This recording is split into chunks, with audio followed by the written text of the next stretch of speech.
explorers, and welcome to another video. We are going to talk about Kubernetes today, and we're going to install it the hard way. So what I'm going to do now is install Kubernetes from scratch using a way where you install everything manually, so we can talk about everything that a Kubernetes cluster contains. And I'm going to use the original packages, but Kubernetes is just a couple of interfaces that talk well together, so the implementation of Kubernetes could be done in a bunch of different ways, as long as you can deploy pods and similar things in the same manner on a different Kubernetes cluster. So it's a very complicated way of deploying things, but it's also very flexible. So when you have it set up correctly, you can deploy any kind of services on your Kubernetes cluster. And I have set it up so most of the things can be deployed, but there is some things that I have kept out, like a metric server that is required from Portainer in order to deploy similar things and so on. So there is a bunch of things that you need to set up in order to get everything to work. But I'm gonna do this in a very stripped down way, so you can actually see everything that is in the Kubernetes cluster and hopefully understand it. I'm trying to understand it myself. I think it's a very complicated setup, but hopefully this will make sense. So let's jump over to my screen here. So we will start on a host called jumpbox. This is where I will install everything, and then I will have this as a host to send everything from. So we need a couple of things on this host. We need vget, curl, vim, vget and curl to fetch packages, vim to edit configurations, OpenSSL to create all those certificates that we need, and git to actually fetch the repository. And then we go and fetch this repository, and I'm using the Kubernetes the hard way, which is something that has been written, and there is a long write-up about this, and also updated by the maintainer of this repository. But I have forked it and added a couple things so I can make it into a full-fledged implementation that you can start using for bare metal install. There might be a better way, there might be different packages that you want to use. As I said, it's just an interface, so you can install it in any other way. But this way, by installing it this way, you will probably understand the setup more. So that's why I'm using this the hard way. So we clone that down. We will jump into this directory. And in this directory, we have a couple of things. We have a CA config. This is to create all the different certificates we will use with the internal communication in our cluster. So when a scheduler wants to talk to with a kubelet, it uses certificates to authenticate between them. We also need configs for the configuration of all our services. We need a download txt, which contains the latest packages as of filming of the different services. We will install 1.30.1 version of Kubernetes, and we will use the CRI tools 131.1, which is even later. And we're also going to install etcd 3.4.27. We'll not install it the correct way, but we will at least have it set up. We will have YAMLs here, which is a couple of extra things that I think is interesting to install to get a better cluster up and running. And we have the units, which is the different services in system D that will run our different applications here. So first off, I want to create a machines txt. So I will edit that and copy in a little bit of a configuration here. So these are the three hosts that I will install on later on. We have the controller, we have two workers, and they have 56, 50, and 51 as addresses on my network. And we also have this internal network for each of these hosts. And I will set it up in a bridged way. So if you want to reach some pod on the other host, you go over the network to that host, because it has a different network here. So I will set it up so the network will go between the different ones in a bridged manner. So we'll look at that later. We will create a downloads directory so we can download all these packages that we have, and I will run vget to download those. We will get kube control, which is the thing that we use to talk to our cluster. The API server is what's actually responding. The controller manager is the controller of the full control server. The scheduler figures out where to put the different pods. We need this CRI controller. We need run C for running the different jobs.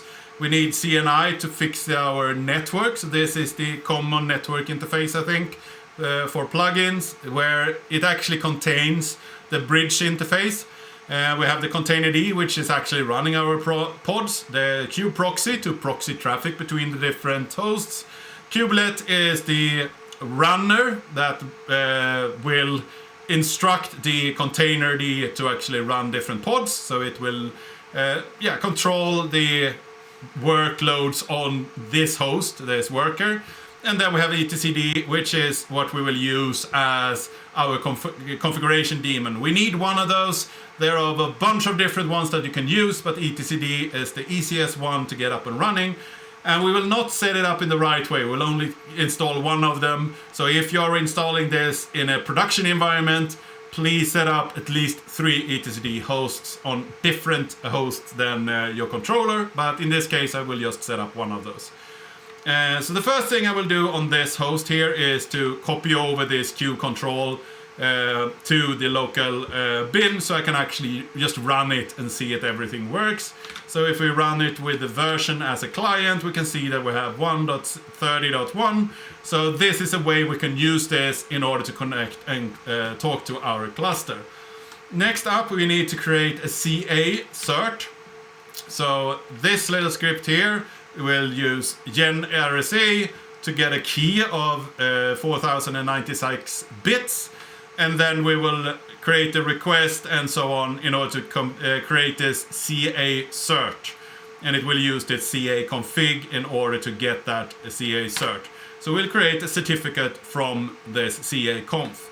We can look at the CA conf. It's quite extensive, and it's the original that I have modified slightly. So in this we see that we have some configuration up here for the request.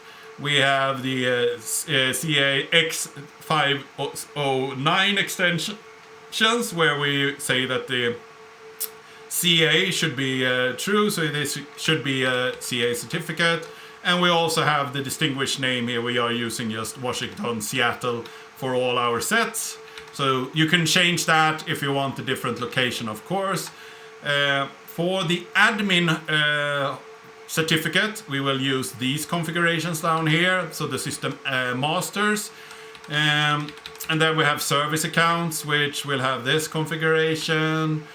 KubeWorker1, before it said node 1 or something like that. I have changed it to my KubeWorker1. So in this case, we will create up a certificate for this one, which is valid for to 27001. And it has this distinguished name here, but down here on the let's see how far we need to go. Yeah, we see here that it's called, the DNS name is KubeWorker2, so this is the certificate for KubeWorker2. We have the proxy, which is this kube proxy. So all of these different services are mentioned here. The kube controller managers has the DNS name of kube proxy as well for some reason. And the scheduler has kube scheduler as its name. Then we come to the API server, and here is an interesting thing that I need to stress. Is it very important to keep this way. So first off, I set up the DNS name for the kube controller down here, because the API server will be on the kube controller. It needs to be available to the local host, of course. And then we have this little network here. So this is the controller IP of the cluster network. So we have the different worker networks, and then we have a cluster network where the IP for all the services will be hosted. So I set this up as 32. So in this case, anything that is on 32 could be on either of the workers. And then we also need to set up this DNS chain here. So Kubernetes, Kubernetes default service, Kubernetes default service in the cluster, Kubernetes control server cluster local. So cluster local is the name of this the specific cluster. Then Kubernetes, the DNS daemon could look into services in the default namespace, and it should be able to find the Kubernetes daemon. So that is in order to find the root of all of the Kubernetes network. It should be this default Kubernetes. So all those are important to have there. Of course, you could change this cluster local if you want the cluster to have a particular name for your setup. But then you need to change a bunch of different configurations files as well. So this is set up so it should work. Next up, we need to create all those certificates. And we will create certificates for all of these things. The admin interface, both the workers, proxy, scheduler, control manager, API server, and service accounts. And we will pretty much run the same script that we did before. So for each of these in the search, we will generate this RSA key. We will create a service request, and then we will create this certificate from that request. So on all of those certificates, we will run through and create different certificates. So there will be a lot of certificates and a lot of keys available to us later on. So now we have created a bunch of certificates. Now we want to copy over the kubelet keys to their particular specific host. So we will use this little script here for the host kubeworker1 and kubeworker2. We will log in as root on those and create a directory var lib kubelet, and then we will copy over the CA cert to those kubelets. We will copy over the particular host certificate to the name kubelet cert on this host, and the same for the key. We'll also copy over to that directory, and we will accept the fingerprint for these, and also for host to accept the fingerprints there. So now we have copied over the different keys to the particular directory for the kubelet, the service that will run in order to host all our pods. So now we can talk to that one. Next up, we need to copy over all the different keys that we will use on the controller, which is a lot. So the controller needs the CI cert and key, of course. To sign those things, we need the API server key and API server cert, and the service accounts key and the server accounts cert. So we will copy that over to the controller. Bunch of different keys and search. Next up, we need to create a bunch of configurations. And I will go through the proxy configuration to talk about what it actually creates. And then I will run through the other ones because it's a lot of code. So I don't want to go through each of them and go into very particular detail on them. So first off, we have you're running kube control config. We will set the cluster to Kubernetes the hard way. We will use the certificate authority of CA cert. We will embed the certificate. We will set the server to kube ctl1 ea org and the actual port. And then the config file we want to create is kube proxy kube config. So if we look at kube proxy kube config, kube proxy kube config, we see that we got the certificate put in here, so it got embedded into the cluster certificate authority data. And then later on here we say that the server is this kube control, and the name of the cluster is the Kubernetes the hard way. We have no context, we have no current context. The kind of this is a configuration. We have no users and no preferences. That is what we're going to change later on here. So first off, we want to set some credentials. So we do that, configure, set credentials for the system kube proxy, client certificate, and then the client key, embed those certificates and put them into kube-config. Now we will have a lot of these. So we see here that the user became system kube proxy, and then we have client certificate data for this, and then we have key certificate data. So we put those in there, and next up we'll set the context.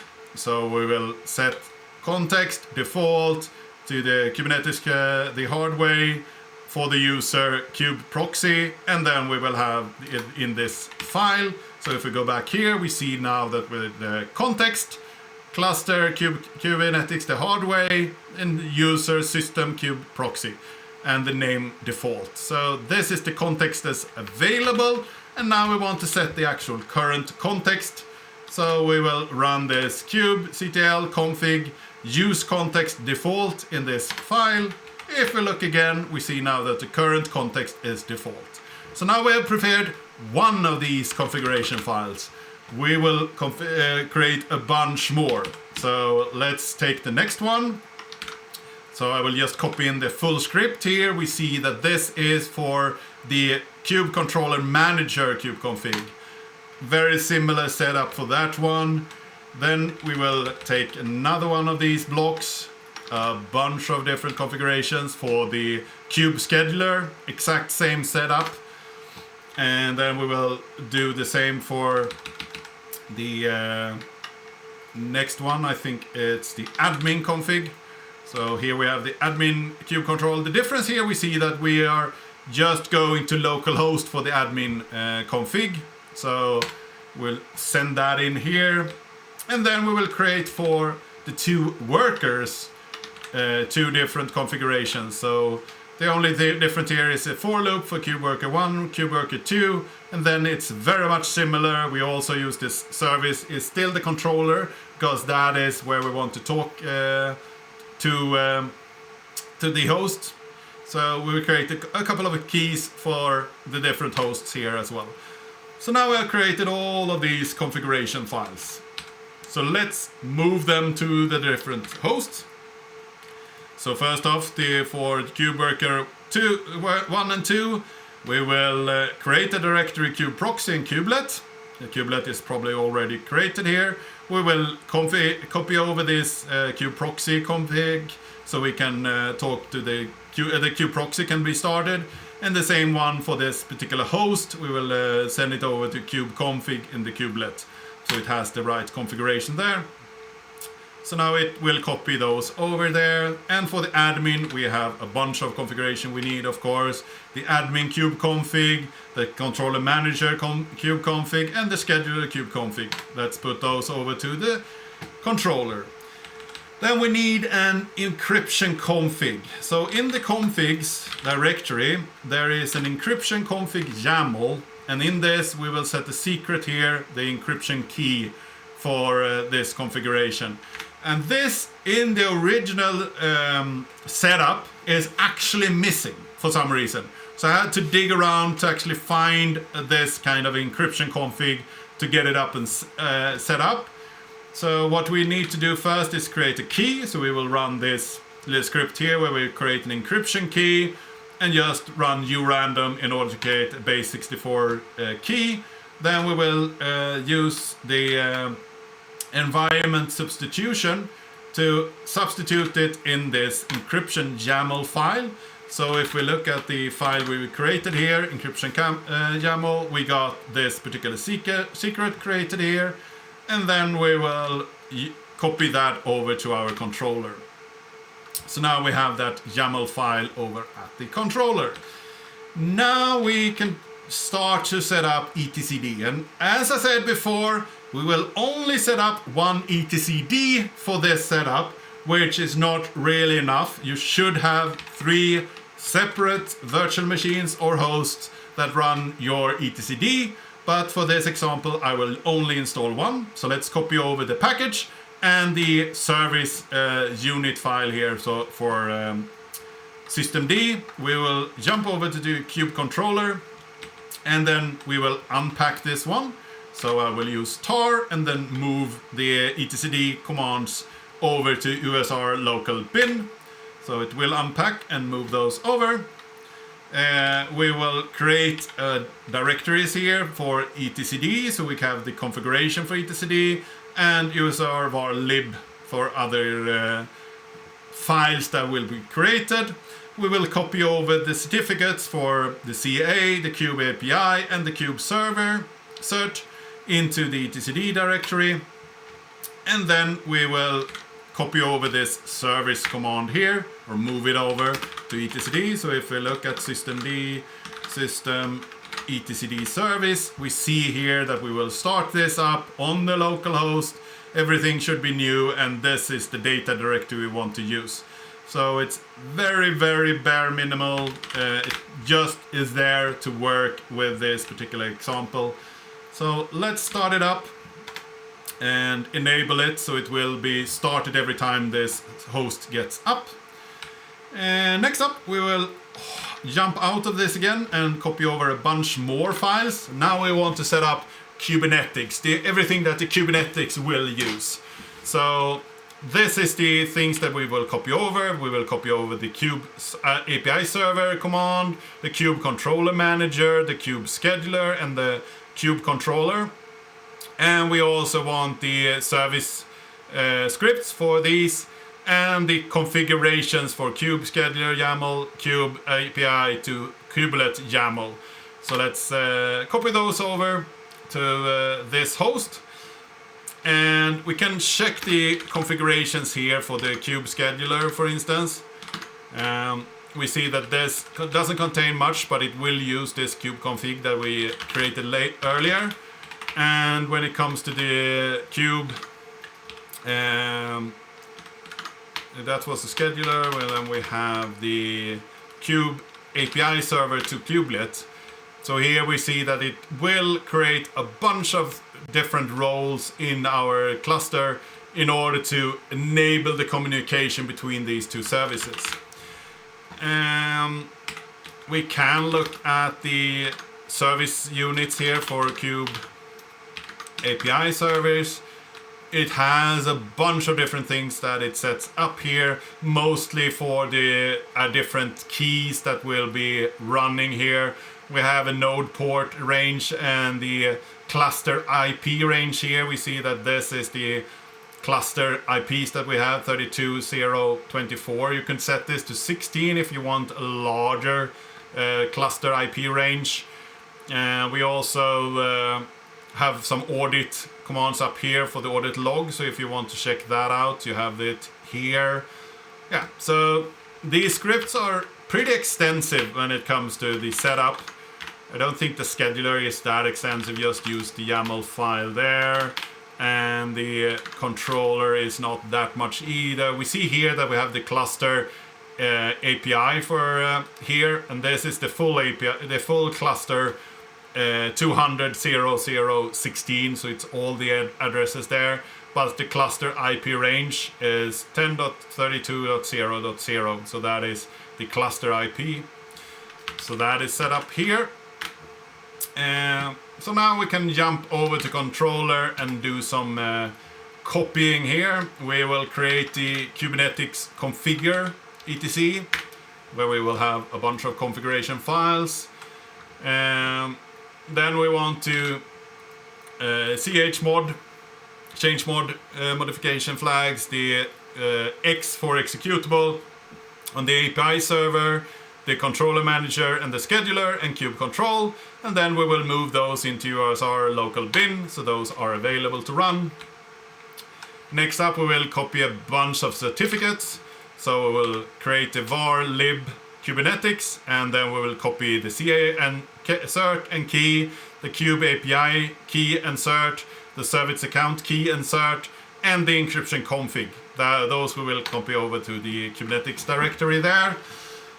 And then we have all the different services and configurations here. So we'll move the Kubernetes API service into the system service here. We will copy the kube config to var lib Kubernetes, the kube controller manager service to the system D directory, kube scheduler kube config into Kubernetes, and scheduler YAML into kube config, and the service for the scheduler into systemd. So now we have all of those services available on this controller, so we can reload and start them up. So now we have an API server, which could be used from the workers and ourselves in order to make a lot of communication. We have a controller which will keep track on everything that happens on our different workers, and then we have a scheduler that could schedule workloads to put pods on different workers. So now those services up and running on this controller. And if you set up a Kubernetes cluster, you should probably have more than one controller. 3 could be a good setup, so you have 3 different controllers. So you can take one down if you need to do some maintenance or similar things, or if the network is going down or up and so on. It could be good to have more than one controller. In this test cluster, I only have one, but it's just for now. Then we want to apply this API server to kubelet YAML that we set up earlier. So this will give us the access to talk from one API server to a kubelet. And we need to use this kube config admin config, or else the kube control doesn't know how to talk to the cluster. So we run that, and it will send in those 2 configurations into the cluster. If we now jump back to our jumpbox, we should be able to run this curl command with the ca cert of ca cert to the controller and see what version we have up and running. So now we can see that everything is actually working. We have a working cluster here. So that's great. Now we want to set up the bridge interface between the different hosts. So we want the worker 1 to be able to talk to worker 2, and the controller to be talking to both of these workers.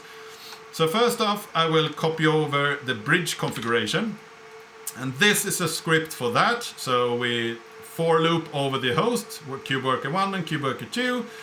We will take the subnet from machines, the fourth one.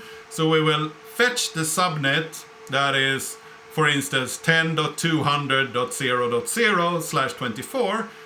We will pick that from the configuration for this particular host, and then we will substitute that into this 10.bridge config and write a new config.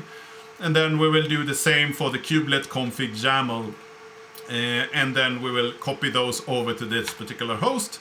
So if we run this and then check this 10.bridge conf, so here we have substitute that version, that subnet for worker 2. So we see that this is a bridge interface of type bridge. We will use this interface to bridge the networks. So this is not a real interface, it's something that it will create. We could choose to use a real interface here if we have both of the networks on the same interface. But here I say I want a just made up interface where my local IPs will be hosted, and then it will be bridging over to another interface if it needs to talk to a different server. And this is the gateway for this particular host, and I will masquerade the IPs. The type is host local, so this subnet is just for this particular host, and the route is destination to anywhere, pretty much. So that is the bridging interface that we will set up in order to talk to the different hosts, but we have still not said how should you be able to speak to the other host. That comes up later. We can also cat the kubelet config here, and here we see that the pod CDR for this particular kubelet is 10.200.1.0, so this is what we changed over here. And it will use the resolve conf to find our different hosts. So let's copy these over to the other host. First off, we need a bunch of different things that we want to run on the host, of course. So here we will for loop over the 2 hosts. We will SCP over the runc command for AMD 64. So the setup for the Kubernetes the hard way was actually made for Raspberry Pis. So I needed to change everything to AMD 64 because these virtual machines are running on my host. And then we have the CRI controller, we have the plugin for the network, we have the container D, we have controller, kubelet, proxy. So all of those are packages. Then we will copy over the loopback. So this is just for the loopback interface. And then we will have the controller D config, the kubelet config, the proxy config. And then we have the different services for container D, kubelet, and kubeproxy. So those are the things that we want to copy over. We could look at some of these configurations for container D or kubelet. I don't think there is that much in them. I haven't changed anything of them. So container D, the configuration here, pretty much overlay FS, run C as the runtime. Yeah, and these are the configuration files for this interface with the network. So in this etc CNI net D, we will have our configuration files later on. And then we have the binaries for this particular plugin.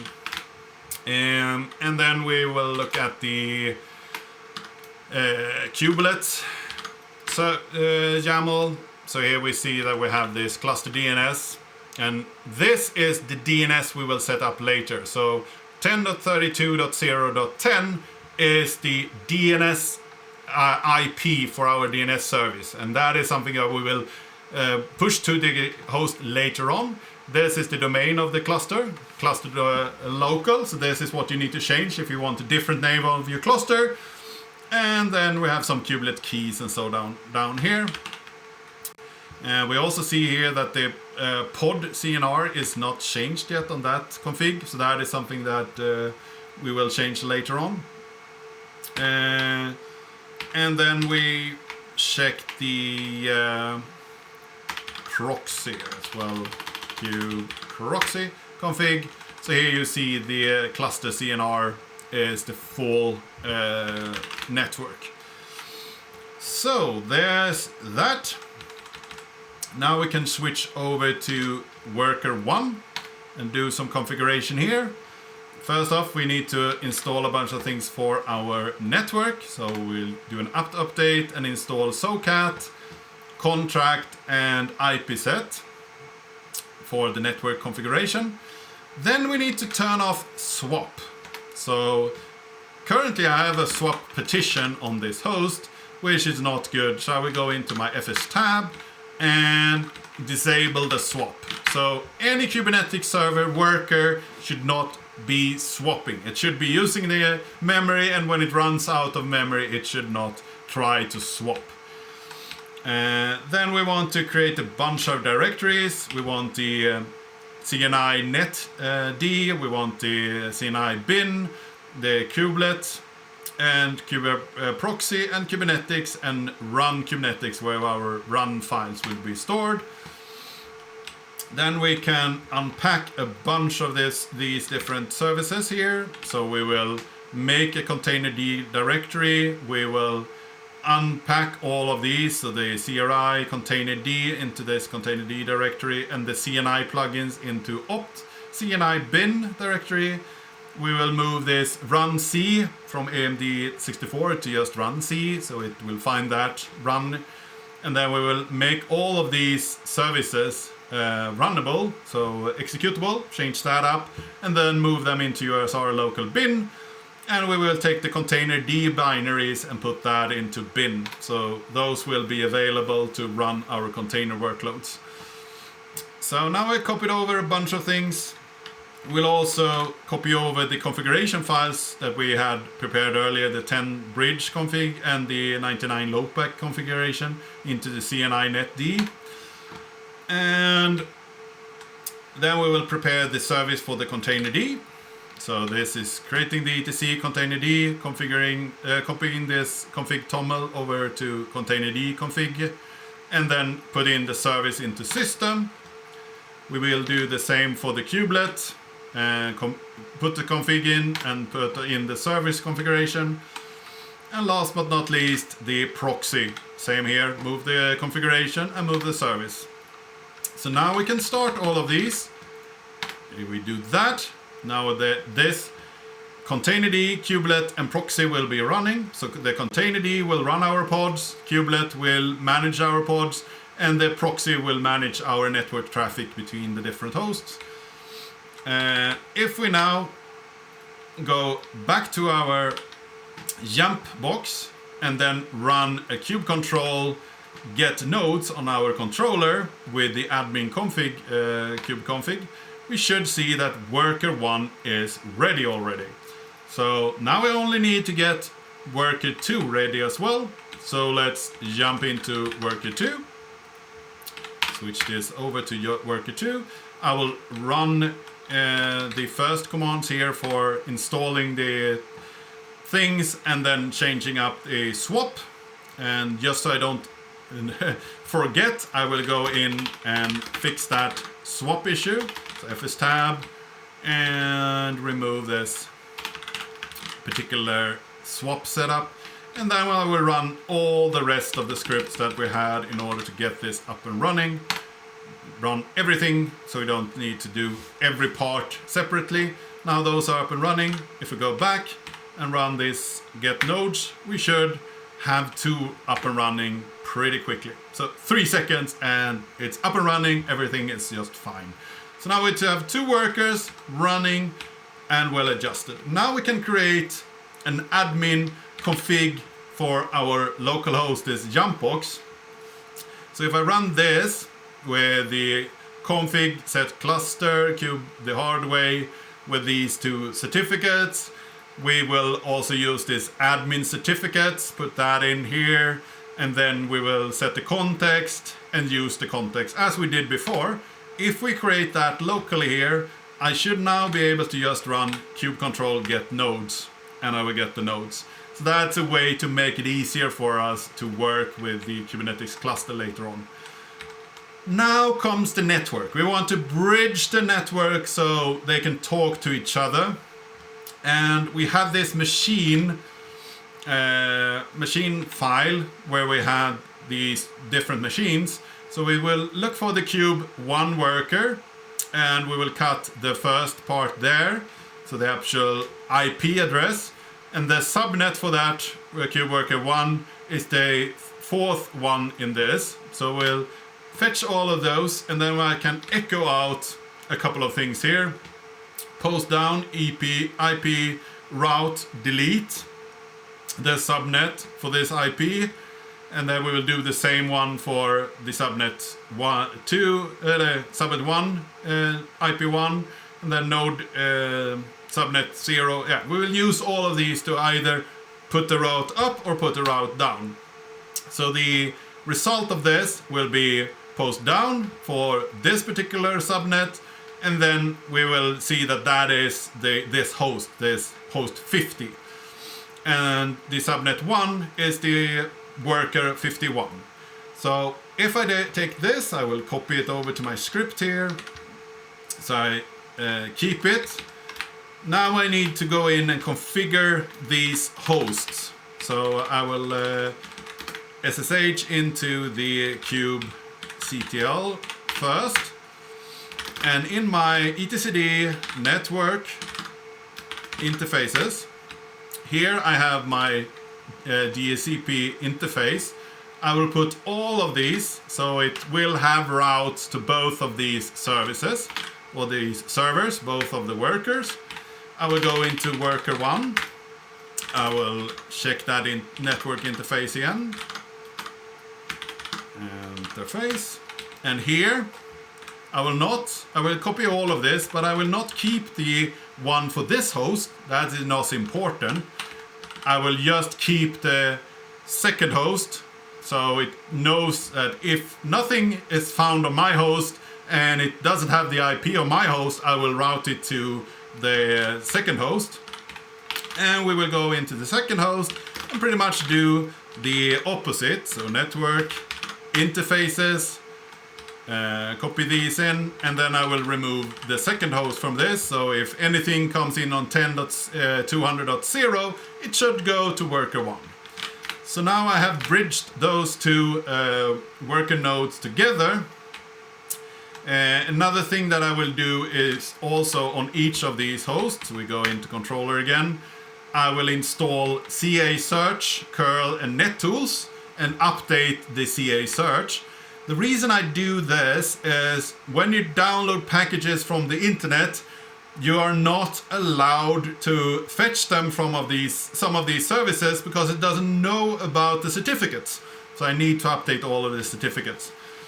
Then we also need to add bridging for this. We need to have the overlay module and the bridge net filter module in our kernel. So I will turn those on and turn them on for services running later on.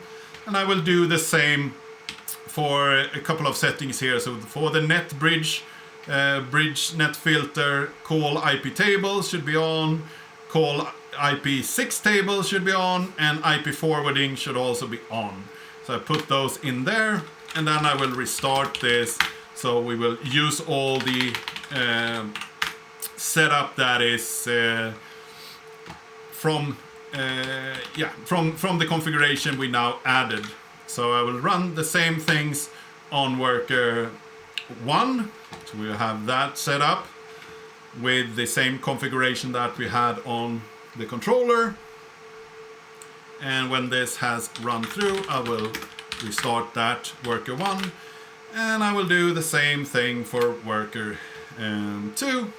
So now we should have a cluster that is up and running and available to deploy a bunch of things on them. So in order to do that, I will use Helm to deploy a couple of these packages. So let's install Helm. I will use this curl command and just install Helm 3. There is another way we can download a script and then check the script and then run it, but this pretty much just gets the Helm package, unpacks it, and puts it in USR local bin Helm. Next up, I want this DNS server we talked about earlier. So I will add the repo for core DNS, which is core DNS GitHub IO Helm. So put that repository in there and then deploy the Kube DNS. Before I do that, I want to actually see that everything is up and running. So let's do that. Kube control get nodes. So both of them are up and running. So they have been restarted. So then I should be able to run this. I run Helm, the namespace Kube system, install core DNS, which is just the install core DNS with the name core DNS in core DNS. So it will find it over here. And then I also want to set the server cluster IP of 10.32.0.10. So that is our DNS IP that we want to use for this particular service. So it's important to keep it here so the rest of the services will find our DNS on the IP that we suggested in the cluster. So if we now do pods, all of the different namespaces, we see that we have a pod that is creating, it's now running, and it will take a little while before it's actually available. We can look at services. We see here that it has put up this core DNS on 10.32.0.10, available on port 53. We also see that we have this Kubernetes cluster IP here on 32.0.1 in the default namespace, so it can be found. It can take a little while for this to be fully up and running. There we see, it's ready, 1 of 1. Great, now we have the DNS servers. Now we should be able to install the dashboard. Let's do that next. So I will add the repo of Kubernetes dashboard GitHub IO dashboard, and then I will run this upgrade install Kubernetes dashboard, create a namespace Kubernetes dashboard. So just find it, install it, and this will take a little while before it's actually up and running. There is a bunch of services that need to be started. And now we see all of them are up and running and all of them are ready. So now we should be able to run this proxy command in order to get that up and running. So now we see that it started on 8443, so it should be available. So let's see here. I think this one was 56.8.4.4.3. There we go. So now we have the dashboard up and running, but I want to have a permanent solution. I want the dashboard to always be available there. I want it to be load balanced and up and running. So I want to go one step further with this. And what I want to install is something called Metal Load Balancer. So the Metal LB. So I will apply the raw Git user content here on GitHub, Metal LB 0.15.8 YAML. So let's install that. And what it's installing here is also this validating webhook configuration. And the last thing here, this is something that actually created a lot of problems for me, because it's connecting to this Metal LB over HTTP, and we don't have a valid certificate, so it will fail. So I will actually delete that one. So I have this script here, delete validating webhook configuration administration, the webhook configuration, because it will not be, I will not be able to deploy my address pool and so on otherwise. So if we go into my YAMLs here and we look at the address pool, so this is a way to set up Metal LB so it can share a bunch of addresses. And Metal LB will give you an IP for your service. So I have an address pool here, my first address pool, and the addresses are between 200 and 220. And I also want to advertise these to the network. So if I run this, I should be able to deploy those two. So now if I create a load balancer, it should get an IP. So if we look at the dashboard load balancer YAML we have here, we see that this is a service, name dashboard, namespace, Kubernetes dashboard. The annotations here, I have added the IP of 210. If I didn't do that, I just skip this annotation, it would get the first available IP, so 200 probably. But by setting a particular IP, I know where the dashboard is every time. Then I want a specification that 443, the normal HTTPS, should go to the target port of 8443. And then the selector is the component of application, the instance Kubernetes, and the name Kong. So that is the actual proxy that will be used to reach this. And we say that this is type load balancer.